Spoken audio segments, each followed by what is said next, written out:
La democracia en España se iniciaba con una generación completa perdida en la espiral de drogas, delincuencia y prisiones. Desde entonces hasta la crisis de 2008, mucho cambiaron las cosas.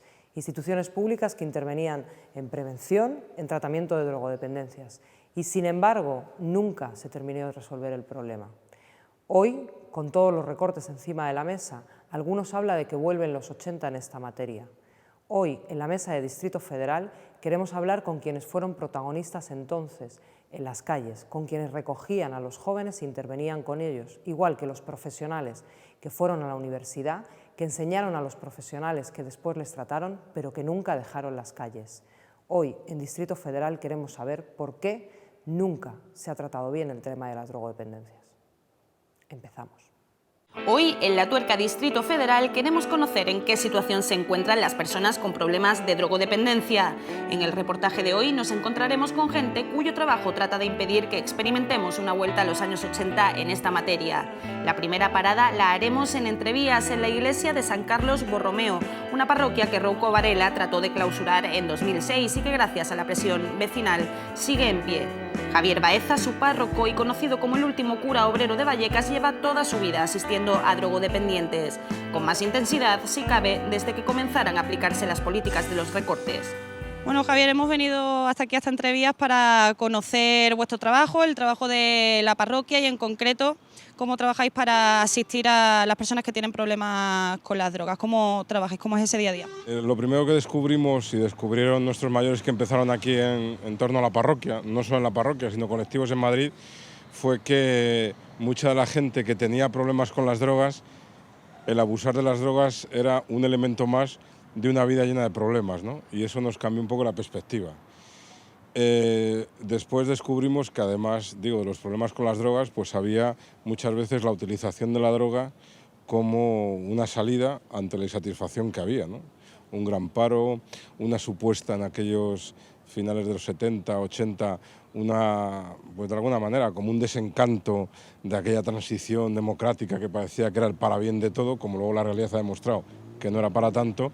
Y entonces vamos descubriendo y vamos viviendo cómo la droga de alguna manera pues es como ese bálsamo para sobrevivir en un sector social muy importante, ¿no? En muchos barrios con un, si quieres, con un talante pues muy de lucha, muy reivindicativo, bueno, pues la droga se utiliza también de una manera muy consciente para apaciguar esa rebeldía de la gente joven. A mediados de los 2000, pues del 2005 a hoy, pues yo creo que hemos ido viendo paulatinamente cómo mayormente la consideración de la persona con problema de drogas era una persona enferma, con lo cual, a mi parecer, o mi análisis, hay una irresponsabilidad total del colectivo social, ¿no? Porque yo no tengo la culpa de que mi prima tenga cáncer, no hay nadie socialmente, en principio, ¿no? Seguro que hay alguna causa, no digo que lo cree, pero que lo facilita, ¿no? Pero en principio que alguien tenga una enfermedad horrorosa, como puede ser el cáncer, pues no hay un responsable colectivo, ¿no? Con lo cual, cuando esa interpretación o esa imagen o esa lectura respecto a la droga aparece, pues claro, yo creo que va de la mano de un desbaratamiento grande de los programas de ayuda, de los programas de rehabilitación y últimamente, pues me parece que hace 3 años, pues de un gran hachazo, por un lado, a la privatización de muchos recursos y por otro lado, a la suspensión de muchos recursos precisamente por esa única lectura de las personas con problemas de drogas como enfermos, ¿no? Y eso va evolucionando, va disminuyendo la asistencia médica, la atención, esos servicios integrales. En ese momento es cuando también la parroquia y vuestras actividades empiezan a cobrar también un peso más importante para contribuir a eso, ¿no? Y lo que hemos tenido que hacer, lógicamente, es precisamente el intentar pues, aportar apoyo socioeconómico, apoyo psicosocial, acogida en nuestras propias casas, que la parroquia y la gente que andorreábamos por aquí, la parroquia y otros colectivos en torno a la parroquia, pues también tuviésemos pues eso, un aporte de relación personal, ¿no? Porque al final todos sabemos cómo muchas veces las atenciones psicomédicas pues al final son, en muchas o en malas ocasiones, son relaciones muy frías, ¿no? A veces un poco deshumanizadas, ¿no?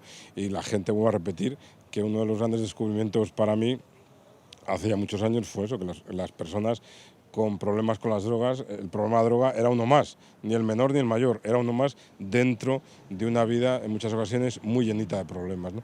Todo eso ha incidido en que, por un lado, tengamos que ser mucho más creativos a la hora de buscar formas y fondos para poder seguir acompañando a la gente que hoy sigue abusando de las drogas, y eso es un hecho. Lo reconoceremos más o menos, pero eso es un hecho. Habrán cambiado de perfil, se cambiará el tipo de droga, pero la gente, hoy hay mucha gente joven que sigue abusando de las drogas para poder sobrevivir. Nos ha hecho ser mucho más creativos y, por otro lado, mantener, yo creo, ese elemento de encuentro personal que yo creo que nos ha caracterizado durante estos años, ¿no? Más allá, vuelvo a repetir, del mayor o menor apoyo de la Administración y más allá de que el tipo de drogas, unas u otras, efectivamente hayan cambiado. En ese sentido, y como pasó en los 80, estamos viviendo una época de crisis, una época con muchos problemas. En el barrio también se intensifican, obviamente. ¿Ha aumentado el consumo de drogas en relación a la situación política y económica que estamos atravesando? O sea, a mí me parece que el consumo no ha disminuido. Lo que ocurre es que también muchas veces la ciudadanía, pues como todo en esta vida, quiero decir que el ébola nos afecta, lleva montones de años en África hasta que no tienes la realidad o el problema aquí cerca, ¿no? Y yo creo que en ese sentido los estereotipos respecto a las personas que abusan y tienen problemas con las drogas, pues siguen muy anclados en el chaval, en el John Carra que veías ahí, en esos cadáveres andantes, ¿no? Efectivamente, la mayor parte de los consumidores, la mayor, no digo que se hayan extinguidos, porque también tenemos mucha presencia, junto con otros compañeros de otras parroquias, ahí en la Cañada Real, donde ese estereotipo sigue siendo tristemente una realidad, ¿no? Pero es verdad que hoy en el barrio la imagen del chaval o la chavala, de la persona ahí tirado con la aguja, pues ha desaparecido, ¿no? Sin embargo, yo sí, es evidente, porque lo cuentan y porque viene mucha gente con problemas derivados del abuso de drogas, pues que siga habiendo, pues eso, el tema del consumo el fin de semana. Una persona que tiene este problema, que no sabe a dónde acudir o cómo hacerlo, o que no tiene manera de acceder a un centro de asistencia, ¿qué debe hacer? Hombre, nosotros a toda la gente que sigue llegando, en primer lugar le derivamos a la Administración. Primero porque entendemos y nos parece que la Administración pública tiene una obligación para con las personas que tienen problemas de drogas, como lo tiene para otras personas con otros problemas, ¿no? Nosotros lo que hacemos es derivar a los recursos públicos que hay, los CAZ y los CAID de la Comunidad de Madrid que existen, y luego la experiencia, o al menos mi experiencia, lo que demuestra es que las personas necesitamos muchas más cosas que dejar de consumir. Yo creo que, al menos yo llevo 20 años viviendo con chavales con problemas de droga, y la experiencia me dice es que luchar solo contra las drogas es una lucha inútil. Me llama la atención que este sistema de acogida, este proyecto de asistencia, nazca de la más pura solidaridad de la gente del barrio en este caso, ¿no? Claro, en ese sentido nos preguntan últimamente muchas veces, ¿y a vosotros las subvenciones y tal os han hecho mucho daño? Hombre, han hecho daño, efectivamente, pues que los recortes al final han incidido mucho más en la gente que menos tiene, pero es verdad también que nosotros nunca hemos vivido las subvenciones. O sea, que ese tejido solidario que durante los años se ha creado, pues se mantiene. Con lo cual es posible pues, que haya gente viviendo en nuestras casas, que se puedan abrir otras casas para acoger a otros chavales, y también, yo en eso, para mí es una de las cosas, no sé si más, pero muy importante, el que personas, Félix sería un paradigma de ello, ¿no? Que personas como Félix y otros Félix que hay por ahí, que ahora la razón de su vida sea precisamente el volcarse en la acogida, en la atención y el apoyo a otros chavales, ¿no? Nosotros tenemos aquí un piso donde hay chavales que han tenido problemas con las drogas, que ahora están colaborando en que ellos lo tuvieron en tiempo, en que otros que tienen problemas con las drogas pues tiren para adelante, ¿no?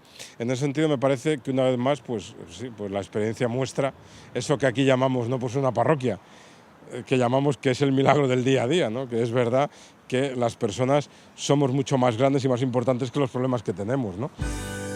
Hace 2 años la Comunidad de Madrid decidió cerrar la comunidad terapéutica El Batán. Para tratar de impedirlo, aunque sin éxito, un grupo de trabajadores y usuarios de ámbito de las drogodependencias comenzaron un encierro. Como continuidad de esa acción, nació la asociación Garaldea, formada por un grupo de personas que buscan la transformación social de esta problemática a través de la convivencia y del aprendizaje. Hoy hablamos con Félix, uno de sus integrantes.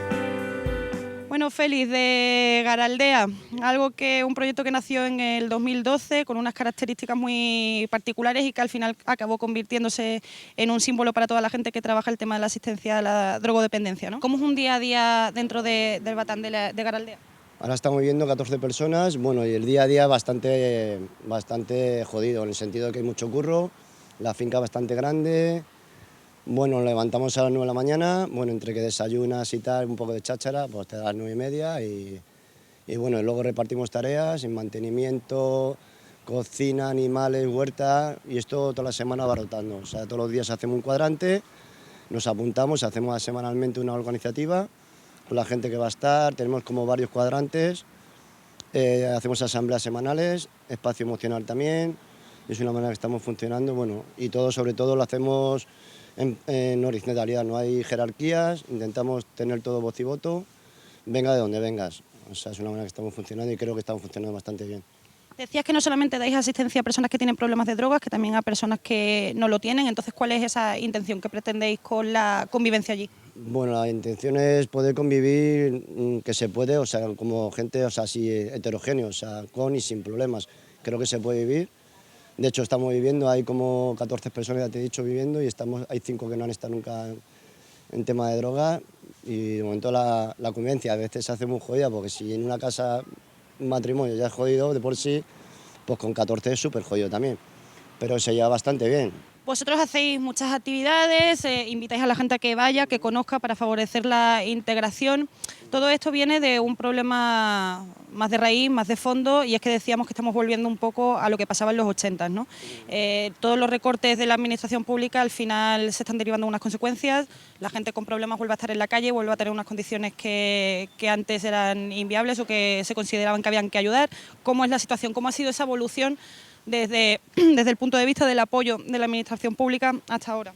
Bueno, el apoyo de la administración pública pienso que es negativo, o sea, desde que empezaron a suceder los recortes se ha ido viendo, vamos, sobre todo los barrios así como Vallecas y barrios así un poco que están en la periferia de Madrid, se va viendo, y desde que empezaron en el 2007, no el 2009, sino en el 2012, empezaron los recortes y ves a gente tirada por la calle, pinchándose en la calle, durmiendo en la calle, o sea, como que volvemos un poco a los años 80. Ahora parece ser que, no sé por qué motivo, no se ve tanto, pero sigue existiendo igual como antes. Y ante eso, Garaldea, vosotros que conocéis bien el tema, que sabéis que le conviene a una persona con este tipo de problemas, ¿qué recomendáis? ¿Qué se propone? Bueno, proponemos de que, bueno, que puedan tener un modo de vida como se merece una persona, o sea, eso es lo que pretendemos. Entendemos de que no sé, que el tema de que se cierren recursos no es ninguna ayuda. Entendemos de que si esto se cierra, esto va aumentando, y entendemos que si aumenta, pues va a existir más delincuencia, más gente por ahí. O sea, eso es lo que entendemos. Entonces Garaldea pretende, con los recursos que tenemos, que son súper mínimos, pues hacer un poco lo que había antes, sin ningún apoyo, que lo estamos realizando todos nosotros, pues solucionar un poquito eso. Bueno, ¿y cómo vais a ir evolucionando para mantener esto? Porque bueno, nació en la adversidad, Garaldea nació en la adversidad, se ha sabido mantener, pero bueno, se querrá evolucionar, ¿no?, de alguna forma. Sí, de hecho pienso que estamos evolucionando. O sea, en principio estábamos 4 personas viviendo, ahora estamos 14, de los 14 hay 8 personas que han tenido problemas de drogas, están allí, han venido con el problema y están allí trabajando con nosotros, se están formando, están estudiando. O sea, pienso que se están haciendo cosas. Y bueno, y poco a poco queremos abrir un poco más lo que es Garaldea, no solamente en el sentido, como te decía al principio, de solamente la esencia de la drogadicción. Para eso estamos, para apoyar eso, y en un futuro esperamos hacerlo en más amplitud. Félix, ¿y tú por qué crees que la administración no ayuda? Porque al final todas las consecuencias son negativas, más gente en la calle, más gente con más problemas. O sea, ¿por qué no les conviene o por qué no intentan apoyar un poco esta pelea? Pues te digo lo que pienso, sinceramente, por interés propio del gobierno y la administración, que esto siga funcionando, que siga habiendo drogas, que siga habiendo delincuencia, que siga habiendo gente por la calle. Eso es lo que pienso. Eso es lo que yo pienso, y creo que es así. Porque a mí no me entra en mi cabeza de que no haya pelas para poder ayudar a las personas, no me entra. Eso es lo que yo pienso. Bueno, Félix, ¿qué proyectos tenéis en marcha ahora mismo? Hemos creado un proyecto educativo-social, y en el cual estamos ahora con los protocolos internos, con comisiones, hay comisiones de respeto, de implicación emocional, de prevención de recaídas, estamos en admisión y acogida. Bueno, y ahora estamos en ese camino, el cómo podemos hacer para que todo salga mejor, para cuando venga la gente no se sienta incómoda y se sienta acogida, estamos en eso. Y que funcionamos con nuestras pelas, con nuestras manos, y es más o menos lo que quería un poco mencionar. Y que, bueno, que espero que esto, que la gente que lo vea, que nos apoye también y que sepa que estamos ahí. O sea, todo el mundo está invitado a venir a conocernos y lo que estamos haciendo. ¿Cómo es el proceso de integración en Garaldea si alguien considera que tiene un problema y quiere buscar esa ayuda, buscar vuestra ayuda? Bueno, el proceso es que nos llama o nos visita, viene allá a pasar un día con nosotros, nos tomamos un cafecito, bueno, por lo normal, y le explicamos más o menos lo que es el proyecto y lo que es Garaldea. Si la persona decide venir a vivir con nosotros o temporal también, se hace como un proceso de entrada para conocernos y para conocer él también cómo somos nosotros, porque a veces sí que el proyecto es bastante forzoso para llevarlo a cabo, entonces tienes que renunciar a ciertas cosas. Una visita, bueno, nos hace una propuesta, le decimos que vale, vienes un fin de semana, lo pasas con nosotros, hacemos un parón de una semana, vuelve a venir, pasa otro fin de semana, otro parón de otra semana, ya vuelve a venir una semana entera, otro parón de unos días y ya viene 10 días seguidos. Y a partir de ahí evaluamos si puede o no puede entrar, que todas las veces entran, o sea, que es que luego sí que hacemos para seguir unos pasos, para no tener problemas, porque sí que es verdad que hemos tenido algunos, porque a veces, bueno, nosotros no somos todavía capaces de tener pues, una persona que venga con un consumo activo, no somos capaces, es insostenible, porque no somos profesionales.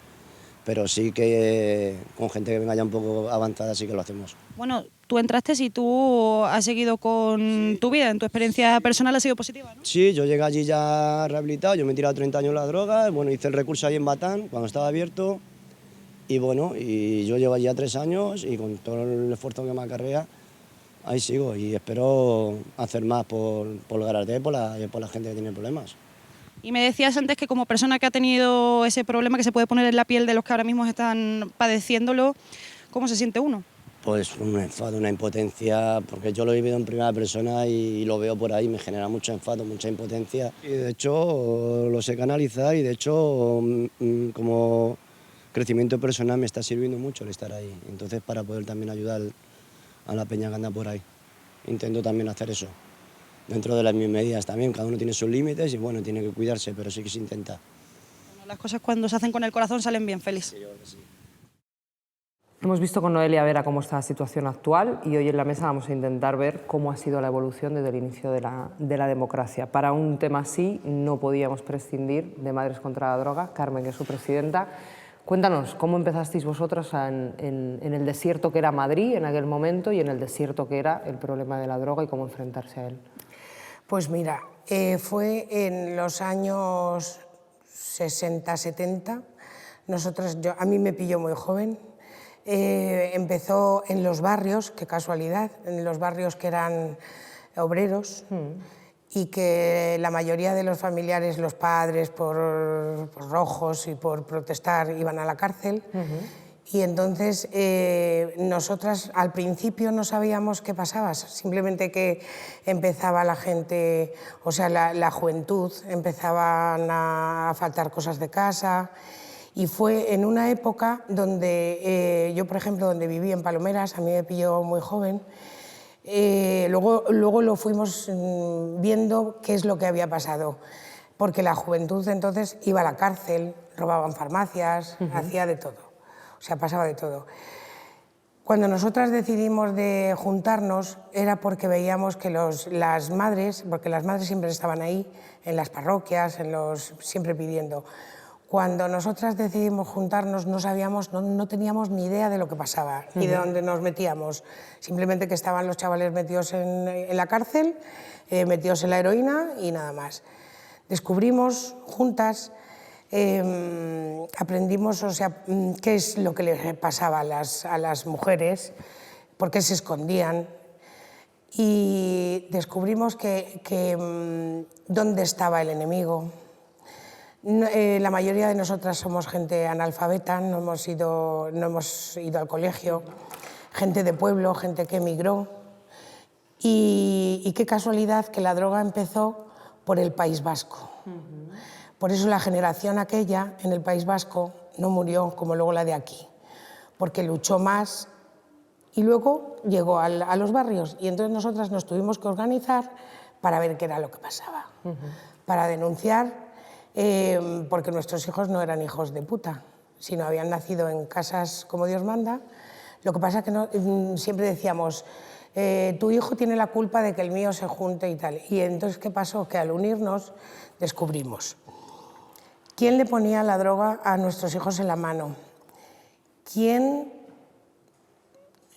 dónde llegaba el dinero que nuestros hijos nos robaban a nosotros hasta la vida, dónde iba, quién era el culpable. Descubrimos que eran los bancos los que blanqueaban el dinero, los políticos miraban para otro lado. En aquel entonces hubo el cambio de la dictadura a la democracia, entre comillas, y entonces pues sí que es verdad que denunciábamos que el gobierno estaba en connivencia con los bancos, dónde iba a parar el dinero. No había nada en el barrio, tuvimos que salir a la calle, solo había cárcel. Entonces teníamos que salir a la calle a pedir que queríamos un tratamiento para los chavales. Salimos los primeros CAZ de aquí de Madrid, que era la atención al drogodependiente, se pusieron porque las madres salimos a la calle con las cacerolas, nos dieron de palos, la policía, porque en aquel entonces no entendían nada. En fin, el CAZ, los tratamientos del ayuntamiento que habían empezado por la parte de Andalucía y funcionaban, pero aquí en Madrid no los querían poner, lo tenían escondido en un rincón. Exigimos el Plan Nacional de Droga y un poco la pelea y la lucha fue esa, pero todo sin saber dónde íbamos, porque ni siquiera sabíamos ni siquiera reunirnos, ni levantar actas, no teníamos estatutos, no teníamos nada más que nuestra arma era la cacerola y denunciar que nuestros hijos se morían en las cárceles y esposados en las camas de los hospitales y un poco, pues bueno, así a largo.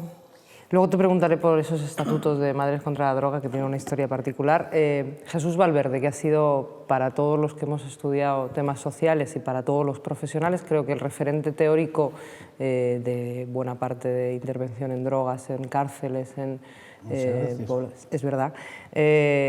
Ahora bien, no ha sido a ti a quien acudieron las instituciones cuando empezaban a poner en marcha los procesos, cuando empezaban ese Plan Nacional de Drogas del que hablaba Carmen. Ha habido un proceso de profesionalización de la intervención en drogas que se ha querido olvidar de esos movimientos que los iniciaron. Bueno, yo en esa época estaba con Carmen. Sí, yo he trabajado en la universidad, entonces desde la universidad he estado trabajando, bueno, desde la universidad y fuera de la universidad, es decir, yo empecé en el equipo Promesa. Entonces vivíamos con chavales y yo decidí trabajar con niños. Entonces esos niños crecieron, no pude darles respuestas a todos y algunos llegaron a la droga y yo llegué a la droga con ellos. Algunos llegaron a la cárcel y yo llegué a la cárcel con ellos. Algunos salieron de la cárcel y dieron un grito por la vida y decidieron salir adelante y yo les ayudé a salir. O sea, yo decidí trabajar con niños, lo demás me vino dado, ¿no?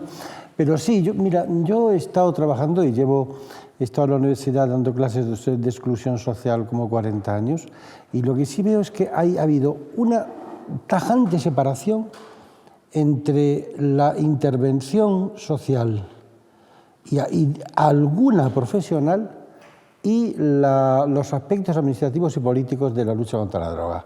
No tiene nada que ver. Es decir, yo creo que España ha sido muy avanzado y sigue siéndolo a nivel de movimientos sociales. Sin embargo, a nivel de instituciones se han limitado a aspectos puramente administrativos. Han dirigido el tema de la drogadicción personas que no tenían ni la más puñetera idea de drogas. No sabían nada, ¿verdad, Carmen? Nada. Simplemente eran puestos políticos, sí. Luego puestos administrativos y ha llegado al usuario, al chaval, ha llegado el 5% de los presupuestos. Entonces yo en ese mundo no me interesaba. Siempre he sido profundamente crítico y por tanto nunca he sido aceptado ahí, siempre he sido bastante apestado ahí y en cárceles y en todas partes. Pero es que mi gente es Carmen. Pero sus alumnos, afortunadamente, sí que se notaban que eran alumnos tuyo cuando, porque tú te encontrabas cuando ibas al CAZ o ibas a algún tratamiento de esos, te encontrabas al psicólogo que le daba miedo, se ponía guantes y tenía el guardia jurado, y entonces decías, ¿de dónde ha salido este? Pero sin embargo, cuando veíamos el acercamiento del psicólogo, de lo social, decíamos, este es de Valverde. O sea que ha generado escuela, yo de eso sí. no tengo duda. Carmen Martínez, abogada de la Federación Enlace y miembro de UNAD. Hablaba Carmen también de bueno, pues cómo una vinculación directa con las cárceles, con todo el tema de drogodependencia, como la exclusión social, la droga y la cárcel son elementos no separables. ¿Cómo ha sido esa evolución? ¿Cómo se ha trabajado desde la abogacía el intentar hacer comprender los elementos sociales que implica la situación de la gente que acaba en las cárceles por un problema que debería tener otra solución que no fuese llevarlos presos, ¿no? Te lo cuento desde la abogacía, pero desde una abogacía que está íntimamente unida a los movimientos sociales, no de una abogacía independiente. Hoy tenemos mesa de movimientos. Claro. Pero ellos lo tienen más difícil. No es lo mismo. Porque tienen que acogerse a la ley. Sí. Entonces, claro, nosotros, pues como Carmen, de donde yo vengo, de la Federación Enlace y de UNAD, sobre todo de la Federación Enlace de Andalucía, ya en aquella época, nosotros un poquito más tarde, quizás en los años 80, pues vino todo este boom de la heroína y de encarcelamiento masivo. Entonces, ya a partir de ahí, como Jesús bien ha dicho, sus chavales lo llevaron a la cárcel, a nosotros también nos llevaron a la cárcel. Y empezamos a trabajar con ellos, intentando que no entraran en la cárcel o intentando sacarlos cuanto antes, porque veíamos que no era la forma, que no era lo que necesitaban y lo que merecían tampoco. La cárcel aniquila a la persona, antes y ahora, aniquila a la persona. Pues en esta trayectoria hemos visto cómo se nos ha muerto mucha gente en la cárcel. También hemos sacado a muchas personas, sobre todo varones, hay que decirlo, más que mujeres. Y han cambiado mucho las cosas en la cárcel, es verdad, pero queda mucho todavía por mejorar. En estos años atrás, vamos a decir, de aquí a hace 10 años, el 80% de las personas que estaban en prisión en nuestro país, en general, no solo en Andalucía, eran personas drogodependientes. A pesar de que el perfil de persona presa ha ido cambiando, porque se han introducido otros perfiles de maltratadores, por ejemplo. A pesar de eso, y a pesar de que han entrado otra población inmigrante, que a lo mejor no tiene tanto problema con la droga, sigue siendo una gran mayoría las personas drogodependientes que llenan las cárceles. Nosotros decimos, nuestra cifra del conocimiento diario de la práctica nos dicen que en torno al 70% siguen siendo personas drogodependientes. Entonces nos preguntamos, y es una lucha que tenemos de los años 80 nosotros, nos preguntamos qué es lo que hay que hacer en estas leyes nuestras para evitar eso, porque verdaderamente hoy en día, si no nos cambia la cosa, la ley, con la reforma penal, que esa es otra cuestión, tenemos algunas posibilidades legales para que estas personas que tienen problemas de droga, que han delinquido por su problema de droga, no por gusto, sino por su problema de droga, que incluso se les reconoce en la sentencia, que han delinquido por su problema de droga, pues tenemos algunas posibilidades legales para evitar que entren en prisión. ¿Por qué todavía hoy en día casi el 70% de estas personas están en prisión? Cuando, si nos ponemos a investigar un poco, y no mucho, nos vamos a dar cuenta que la gran mayoría de los delitos que cometen son pequeños, pequeños o medianos. ¿Me dejas que añada una cosa? Sí. Decía Carmen, ¿por qué entran en prisión? Esto Y quería yo te contestaría porque son pobres. Ay. La cárcel es cosa de pobres. Como el Código Penal es cosa de pobres. Yo solía decir en clase que están perfectamente delimitados los delitos contra la propiedad, pero no los delitos fiscales. Y mis chavales, el único delito fiscal que pueden cometer es no declarar a Hacienda el último atraco. ¿No? Entonces, por eso están en la cárcel, porque son pobres. La cárcel es cosa de pobres. Claro. Pero fíjate qué visión tiene distinta desde el derecho, con la ley en la mano, que dice que las cárceles han mejorado. Las cárceles aniquilan a la persona. Las cárceles de antes eran chiquititas, eran más humanas, los presos se podían ver, organizarse, hablarse, porque yo me acuerdo cuando íbamos a la puerta de la cárcel, incluso nos juntábamos con las familias. Ahora el gran negocio de las macrocárceles, que hicieron una cárcel, un módulo, otro módulo, eso es aniquilar todavía más a la persona. Y todavía no conozco yo ninguna persona que haya cumplido su condena, que haya salido rehabilitada A ver, entre las comillas. cárceles a estas personas no las rehabilitan, eso no ha cambiado, Nos hemos- pero sí que es hemos verdad cogido- que en otra época nuestra gente se estaban muriendo y no tenían Y medicación. torturaban Nuestra más. gente pasaba en el monopelo y no tenían metadona.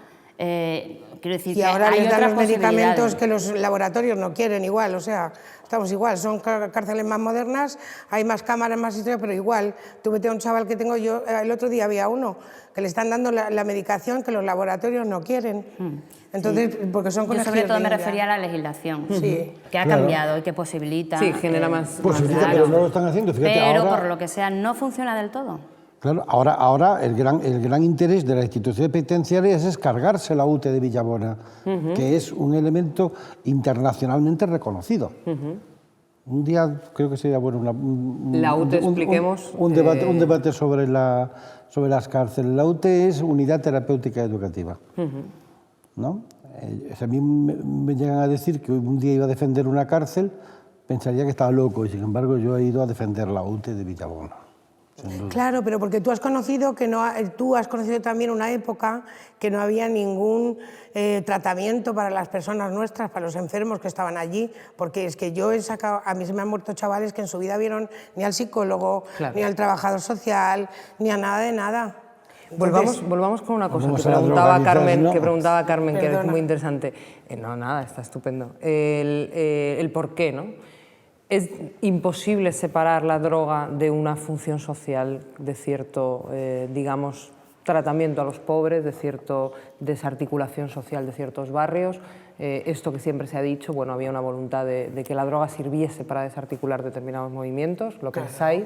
Claro, hombre, imagínate tú toda la juventud aquella, entre ellas yo, porque ahora tengo 63 años, pero cuando empezó el tema de la droga aquí en Madrid, es que yo era, o sea, se cargó el movimiento hippie, se cargó el movimiento, o sea, toda la organización que había de cambio que tenía que haber ido con la juventud se la cargaron, porque es que era mejor tener a la juventud drogada. Ahora no hay droga, pero existe el paro, el hambre, el no tener trabajo, pero no hay droga, Carmen. pero bueno, Ahora no hay Ahora no hay droga, yo perdona, no, vivo al lado de la Caña de Real. Bueno, No hay pues droga. entonces, Y la veo ¿sabes? igual que cuando trabajaba en Sí, barberías. pero que ahora no se ve tanto, ahora se ven, yo me refiero a la hora de cómo está unido Sí. el tema de la droga con lo social. Ajá. ¿Vale? Con la exclusión social. Con la exclusión. Bueno, la droga luego llegó también a sitios que no eran excluidos. Pero no causaba tanto estrago, ni ahora tampoco. No, pero cómo va unido, si he dicho que empezó por el País Vasco, Claro. qué casualidad que había que sujetar a la juventud del País Vasco. En tiempos de Franco, que empezó por allí, el tema de la droga. Entonces, sí que ha estado siempre unido con la exclusión, luego se ha hecho poquísimo, aunque se han creado los CAD, el ayuntamiento, el Plan Nacional de Drogas, el Plan Regional, todo eso. No se ha trabajado el tema de la prevención. Nos ha costado muchísimo dinero para lo sencillo y lo fácil que es estar, porque yo estoy en el barrio, llevo 30 años y vamos, sin dinero prácticamente, los chavales han salido para adelante. Jesús, ahí había... Una cosa, por favor, que decía, Graciela lo estaba diciendo, es que para luchar contra la droga tenemos que empezar a dejar de hablar de drogas y empezar a hablar de vidas, dar alternativas a la droga. Dar alternativas a la droga. Y ese es el problema. Y eso es lo que las instituciones jamás se han siquiera planteado. Ajá. Es decir, yo he conocido a un montón de gente que ha vivido gracias a la droga, que ha muerto por la droga, que ha sufrido la droga, que ha disfrutado la droga, pero jamás he conocido un drogodependiente. ¿No? ¿Por qué? Porque realmente la persona es mucho más que la droga que consume. Y por tanto, es como si yo, Carmen es fumadora, solo es fumadora. No eres otra cosa, ni de abogada ni leche, tú eres solo fumadora. Entonces, eso hemos considerado al chaval, lo hemos llamado drogodependiente. Y esa es la causa del fracaso que que han tenido las instituciones, porque se han centrado en la droga, y el problema no es la droga, el problema es la vida. Ajá. En este tema quería yo comentar una cosa. Es verdad lo que dice Jesús, pero también es verdad que los movimientos sociales hemos impulsado bastante a que se tuviera este punto de vista desde las administraciones. En Andalucía, la verdad, se desarrolló un plan de droga bastante moderno y envidiado fuera de España incluso. Ahora vamos retrocediendo, qué casualidad con la crisis económica. Pero lo que nosotros hemos trasladado a las administraciones públicas, y en algunos casos nos han hecho caso, es que el problema no es la droga, el problema es esta sociedad consumista y el problema son otra serie de carencias que tenemos las personas y que hay que trabajar. Entonces, nosotros siempre hemos dicho que tenemos que tener un enfoque hacia la persona en su conjunto, como bien dice Jesús, no solamente hacia su consumo de droga. Y tenemos que hacer una intervención biopsicosocial. Claro. Tú fíjate, Carmen, si le dice a un chaval de 14 años ahora en la calle Real, niño, no te drogues, que es malo, y al niño se le ocurre decirte, ¿a cambio de qué?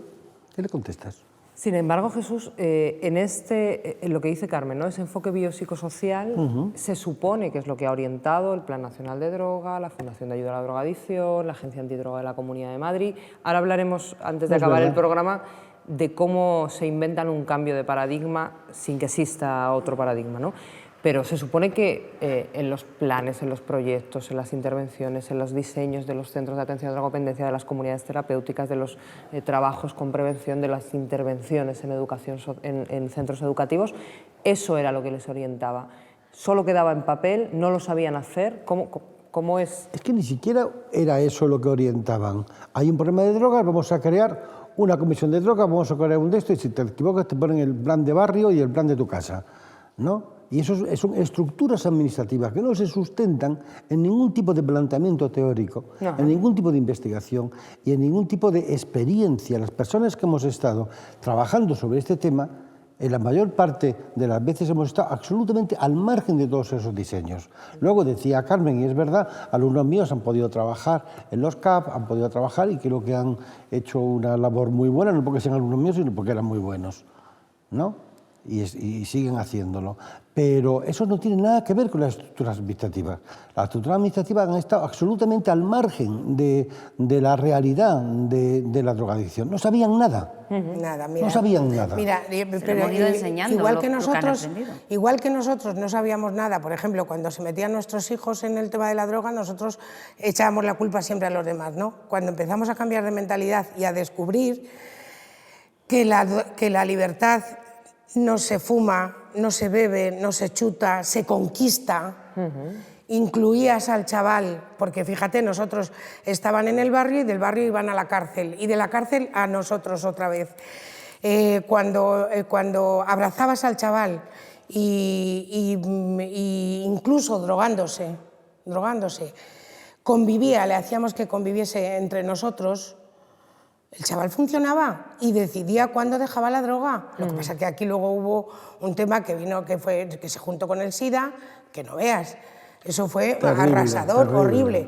Entonces, la administración nunca ha querido, nos ha tratado de tú a tú, pero a algunos trabajadores, pero nunca nos ha sentado se ha sentado con nosotros a oírnos a decir esto vale mucho más barato. ¿Tú sabes lo que vale un juicio por una porquería que hagan? Lo que vale un juicio, el engranaje que hay, lo que vale mandar a esa persona a la cárcel y con lo poco que la asociación nuestra funciona, atiende a lo mejor a 30 o 40 familias metidas en el tema de la droga. Es que, o sea, lo flipas. Y eso no lo han querido nunca escuchar. Entonces, la vinculación, a la administración no le ha interesado nunca, porque siempre han estado pillando por aquí, pillando por allá y creando unos tentáculos como pulpos, todo lo tocaban. Los trabajadores sociales crearon el tejido social de los trabajadores sociales. ¿Para qué? Si un trabajador social lo único que hacía parar golpes. Los psicólogos, ¿y para qué? Si al final el que funcionabas eras tú, que eras Jesús, no psicólogo, el psicólogo. Entonces, la policía, todo salía. Es que se ha creado un engranaje en torno a los chavales de mi barrio, que se ha muerto una generación y todavía siguen sin escucharnos, con lo barato que saldría. Entonces, ese es el problema, la ruptura que nunca el Estado, los que mandan, no ha querido sentarse a echar cuentas. Yo discrepo un poco, pero vamos allá. Claro, pero tú eres abogada, tú tienes una visión. Yo me salto las leyes, porque si las leyes no me ayudan, Pero yo no hablo ahora de las leyes, No, fíjate. pero bueno, a ver, Tú dentro de tienes la una visión legalidad... muy particular de tu entidad y de tu experiencia, que es la tuya, vamos. Sí. Y es verdad, yo la conozco. Pero con una visión un poquito más amplia, los poderes públicos de aquí, es verdad lo que dice Jesús, lo que pasa es que precisamente por esa incapacidad que a lo mejor han tenido, hemos tenido las entidades la oportunidad, en muchos casos, a lo mejor no tanto en el vuestro, pero sí en el de otras, en las mías, por ejemplo, Es que no nos importaba la entidad, nos importaban los chavales, que queríamos, y nos han dejado, a nosotros nos han dejado, y a mucha otra gente. Y se ha avanzado Depende, mucho, ahí me han echado 4 veces de las cárceles. Sí, yo te estoy hablando Bueno, pues a mí del que me han tratamiento juzgado de 4 o drogas 5 fuera. veces ya no te digo Estoy nada. hablando del tratamiento de drogodependencia fuera. Digamos que ha habido profesionales quizá que han Ha abierto habido la avances, puerta y que han conseguido pero lo que avanzar. quería decir, que todo esto, todo lo que se había avanzado, que había mucho más por avanzar, que no estoy diciendo que fuera a la perfección, pero que se había avanzado respecto a los años 80, todo se está viniendo abajo. Ahí quería llegar, pero antes un inciso que me parece importante. Tú hablabas de que la libertad se conquista, Madres contra la Droga, además Nosotros hemos llegado, perdona, a pedir ahora, a día de hoy, que la droga se legalice. Llevamos pidiéndola, descubrimos, por lo que caro que valía, que había que legalizar la heroína o la droga, porque si son enfermos, la Organización Mundial de la Salud reconoce que son enfermos. Vamos a tratarlos con enfermos. No han querido, ¿por qué? Perdona. No te preocupes, sí. Quería ir con 2 temas que no quiero que se nos escapen antes de entrar en la situación actual. Uno, tú hablabas de que la libertad se conquista y Madres quiso hacer un movimiento social Y lo hicimos. rebelde con unos estatutos particulares que pudiese y que tuviese cabida la contestación y eso suponía, os pregunto a las dos, a ti que nos cuentes esa experiencia y a Carmen, eso suponía que mucha de la gente que luchaba por los derechos de sus familiares, por ayudarles, por echarles una mano, acababan también teniendo problemas legales. ¿Cómo ha sido, o sea, cómo es posible que quienes están intentando ayudar a los semejantes acaben también presos? Mira, por ejemplo, nosotros desde la ignorancia no creíamos en la necesidad de estar legalizadas, pero la Administración dice que tenemos que estar legalizadas.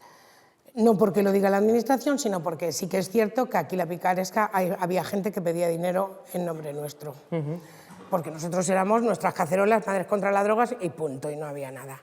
Entonces, casi nos vimos obligada a legalizarnos. Hay que hacer unos estatutos y ahí es donde está la distancia tuya, que sabes de derecho, a la mía, que soy esteticien de los suelos, ama de casa y no sé hacer otra, o sea, no entiendo. Entonces, ¿cuál es la distancia? Que, por ejemplo, a mí me obligan, entonces nos buscamos un abogado, los mejores abogados de aquí de Madrid, lo sentamos a la mesa y le decimos, escribe. Y nosotros le decíamos lo que queríamos que figurase y decía, esto no está en el derecho, pues búscalo porque tiene que ponerlo. ¿Qué pasó? Sí, casi le volvemos loco al abogado, pero al final se hicieron los estatutos como nosotros. ¿Qué pasó? Que cuando se recurrió el tema de los FIES, que tú lo sabes, la única entidad que pudo presentar sus estatutos fuimos nosotros, de las Madres contra la Droga, porque eran los estatutos tan avanzados que cogían inmigrantes, por eso yo ahora, putas, gays, lesbianas, o sea, de todo cogían, porque es que nosotros queríamos unos estatutos no solamente para, fíjate, éramos analfabetas, pero teníamos una visión que era, o sea, pero lo que es la solidaridad, el abrazo, que nos daba igual que fuesen toxicómanos que no. Entonces, y se pudieron hacer los estatutos. Por lo tanto, la ley, yo siempre digo lo mismo, las tenemos que usar, pero cuando no sirven y no nos sirven, nos las saltamos. Y los estatutos se hicieron, y con los abogados, o sea, y ahí están. Y lo que te preguntaba, Carmen, mucha de la gente que ha luchado ha acabado presa y ahora, una vez más, bueno, hay una vuelta de tuerca a la situación con la Ley de Seguridad Ciudadana, con todo lo que llaman la Ley Mordaza, que afecta también a la gente que tiene estos problemas de drogodependencias, pero ¿cómo ha sido ese proceso en el que tienes que acabar defendiendo a familias que están intentando sacar a sus hijos o a sus hermanos de una situación? ¿Cómo es que acaben, digamos, puestos contra la ley cuando en realidad debería un poco adaptarse la ley a las necesidades, ¿no? Lo que estábamos hablando. Hombre, yo cuando estaba hablando, Carmen, me estaba acordando, más que de lo que tú me estás preguntando, que ahora te contesto, Vale. de gente cercana que, como Jesús, pues fundamentalmente, ¿qué consecuencias ha tenido su protesta? Pues no dejarle entrar en las cárceles. Por ejemplo, quitarle pequeñas subvenciones que tenían para 4 actividades que se hacían. Cositas así ha sido la manera más común, ¿no? Yo Sí, diría, pero Jesús estaba ahí, le más buscábamos común y estaba para nuestros chavales. Hombre, Sí, claro. pero de represalias, Sí, me refiero. siempre ha sabido. A mí me han Son la juzgado ya manera- varias la forma veces más y- común. En cuanto a cómo terminar familiares o no familiares, o amigos, personas sensibles que defienden los derechos de los otros, cómo han terminado, pues nosotros le llamamos, a gente que nos dedicamos a esto, la criminalización de la protesta. Esto es así, O matar al mensajero. no es de ahora, no es de esta ley de seguridad ciudadana. Esto es propio de este sistema que tenemos y venimos viviéndolo desde hace varias décadas. Pero Yo he ido a ahora juicio. ahora da una vuelta de tuerca más. Ahora va a dar una vuelta de tuerca porque todavía no está aprobada. Bueno, Ahora va a dar una nivel, vuelta de a nivel de tuerca actuación policial muy no, fuerte. la ha dado ya. La vuelta de tuerca es muy fuerte, va a afectar a la protesta, como todos sabemos, porque es lo que más suena, pero va a volver a afectar a la gente consumidora de droga y a la gente en exclusión, porque se vuelve a sancionar a las personas que consumen droga por la calle o que poseen la droga. Eso es una criminalización del consumo de drogas. O sea, si no está molestando a nadie, porque se criminaliza también a las personas que van a transportar a amigos, vecinos, a quien sea, a los lugares donde se compra la droga. Pues personas que a lo mejor viven en barriadas de exclusión, que no tienen para salir adelante y que esa es la forma que tienen de sacarse algo al día, llevar a 4 amigos o 4 vecinos a la cañada o a donde sea. Eso también se va a perseguir. Entonces, ¿qué vamos a hacer? Si los drogodependientes no pueden ir a la cañada, por poner el ejemplo un poco que más entiende la gente, no pueden ir a la cañada, estas personas no lo pueden llevar, los taxistas no lo van a llevar o no tienen dinero para pagarle. Vamos a hacer que la venta de droga otra vez venga a los centros de las ciudades. Es que tampoco tiene ni sentido, ni por qué, ni para qué.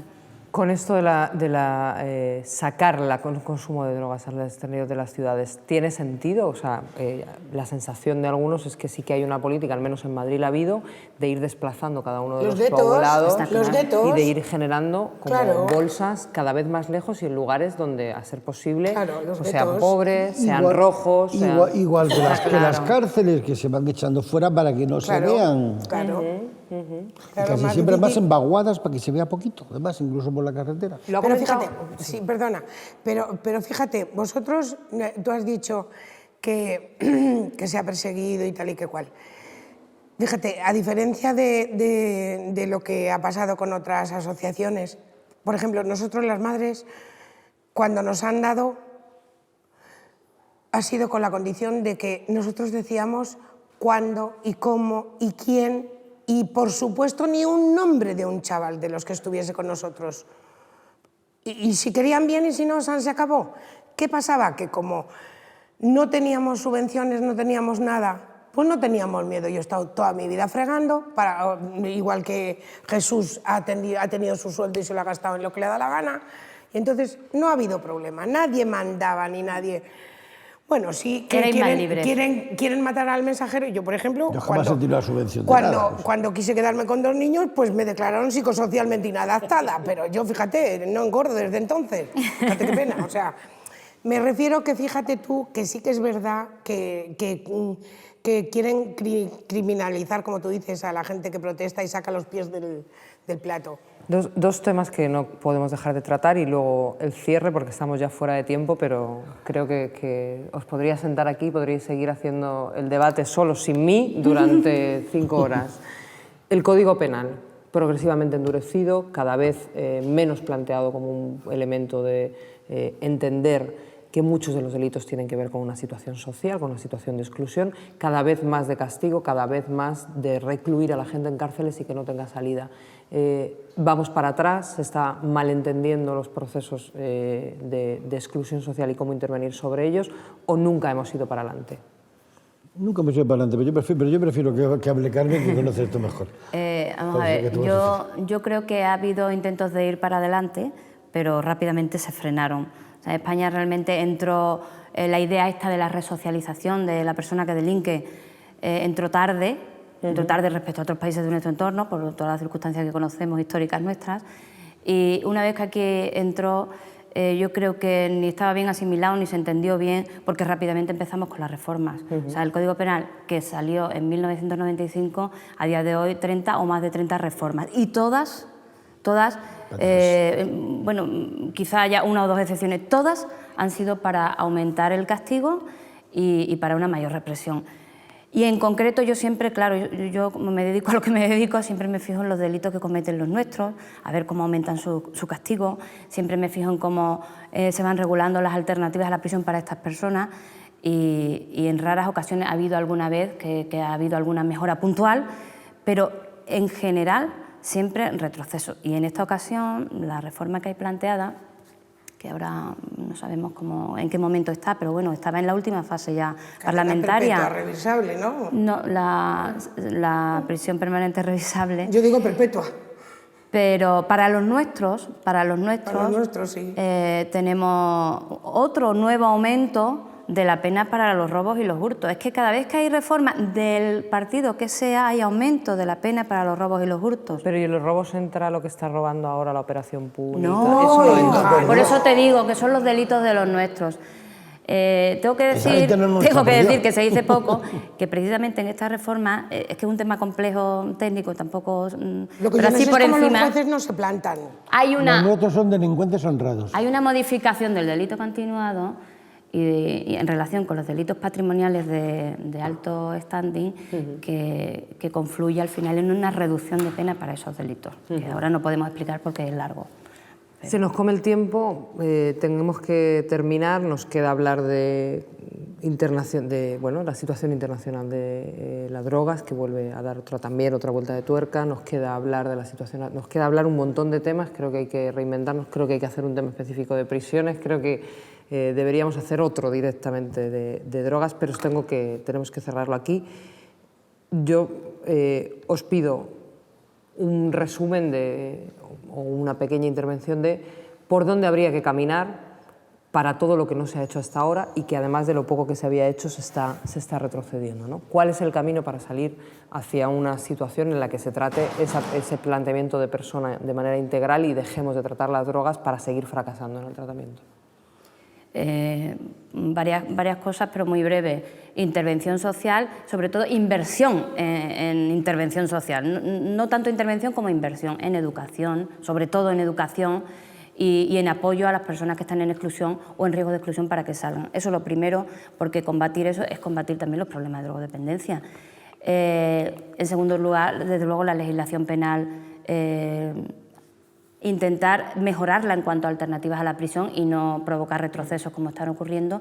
Y por otro lado, que es lo más importante, es tener siempre a la persona como referente. Ni sustancias ni ninguna otra historia, es la persona y los derechos de la persona. Y a partir de ahí construir todas las políticas que queramos. Las políticas que queramos y enlazo con el tema internacional, incluida la política internacional sobre drogas, que bajo la excusa de que se persigue mejorar la salud pública o proteger la salud pública, lo que estamos es machacando a los consumidores y a los productores en otros países.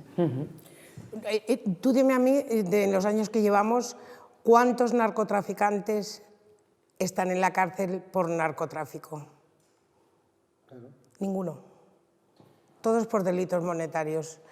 Y desde luego, mientras que no haya medidas sociales, pero a mogollón, a saco, esto no se va a arreglar nunca, porque las familias, por ejemplo, yo vivo en un barrio donde la única solución que le da siempre el gobierno, el Estado, quien sea, es, por ejemplo, las familias que tienen niños pequeños, como no puedes tener a los niños, te los quito y van a un centro de acogida. Mis chavales, los chavalillos pequeños no tienen alternativas de ningún tipo, no hay centros culturales, no hay para que la gente se pueda reunir y pueda estar. La calle la ha tomado ahora mismo la derecha y el PP y ya no tenemos calle, ni siquiera tenemos sitio para nuestra gente. Y yo creo que hay que invertir en medidas sociales y sociales y sociales. Si yo tengo 80 familias en el barrio que pasan hambre y que no tienen qué solución, cómo van a tirar para adelante, roban, trapichean y no estoy justificando nada. Es que tienen que sobrevivir de alguna manera. Entonces, mientras que no hagan que los ricos que nos han... O sea, toda esta patraña de buitres y de garrapatas que nos han robado, les obliguen a devolver todo lo que nos han quitado, porque yo te lo digo una cosa, yo no lo metiera a ninguno en la cárcel, ¿eh? En todo caso, si lo meto en la cárcel es hasta que no devuelva todo el dinero, hasta la última peseta. Y gastármelo en medidas sociales, ¿por qué? Porque se necesita, porque es de la única manera que las sociedades avanzan. ¿Me permites una sola palabra? Decir, ¿qué haría yo? ¿No? Entonces, un aporte más. Una universidad que responda a las demandas de la sociedad en el ámbito de la exclusión social. Yo lo he intentado hacer modestamente desde mi punto de vista. Me he marchado, entre otras cosas, porque no estoy en absoluto de acuerdo con el plan Bolonia, lo que yo llamo Bolonia-Cañé. ¿No? Vamos a ver, una sociedad que a nivel de psicología, de sociología, de trabajo social, de educación social, responda a las demandas que tiene la gente, que deje de hablar de drogadictos o drogodependientes para hablar de personas. Un mundo del derecho, una formación en el mundo del derecho que deje de hablar de delitos y empiece a hablar de personas. Una vez le dije a un juez, él me dijo, yo no condeno, yo juzgo delitos, no personas. Y digo, pues mete usted en la cárcel a personas, no a delitos. ¿No? Entonces, la universidad tiene mucho que ver, sin embargo, han hecho, porque yo no he sido, yo he hecho lo contrario, han hecho una universidad al margen de la vida. Pues desde aquí reivindico una universidad metida en la vida. Bueno, como decía antes, podríamos seguir 3 horas más y seguiríamos teniendo temas de debate. Tuerca Distrito Federal es así, un debate rápido y ágil. Queríamos tratar el tema de drogas, estamos preocupados por la situación que vive Madrid, otra vez hay mucha gente que lo define como que volvemos a los 80, en lo que significa la situación de los barrios y la reincorporación de la droga. Y los muertos que están en la Cañada Real, ¿qué solución le van a dar? Eso es. Y queríamos tratarlo como tema específico, pero saco la conclusión de todos los Tuerca DF que llevamos en esta temporada, que es no podremos salir de los problemas colectivos que tenemos mientras no tengamos instituciones que pongan a las personas en el centro de su definición, y el diálogo con la gente que vive cotidianamente en los barrios y en esta comunidad para conocerlo y para ponerle soluciones de la mano como mecanismo fundamental de acción política. Muchísimas gracias a los 3 por estar aquí, yo creo que 3 referentes de este tema, y bueno, pues tendremos que hacer uno específico de cárceles y tendremos que volver a tratar el tema. Gracias. Gracias a ti.